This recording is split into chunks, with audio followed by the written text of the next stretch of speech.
completely, but think only of materials and techniques. Instead of how it can help my students, I count for nothing. Count for nothing. If I go the second mile in my teaching, give up many activities, but do it without understanding, it does no good. It does no good. Love is very patient, very kind. Love is not jealous. It does not put on airs. It is never tyrannic. Never. Yet it doesn't control. It does not become angry. It is not resentful. Love always expects the best of others.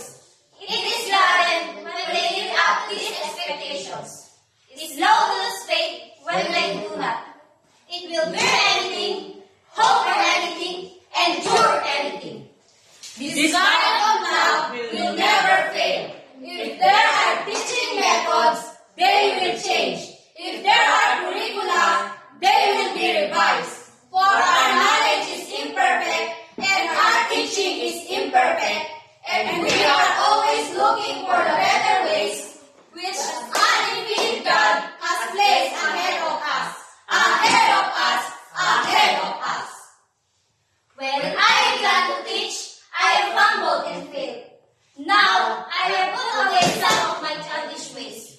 At present, I am learning bit by bit. But if I keep on seeking, I shall at last understand. As long along, I myself have been understood. So faith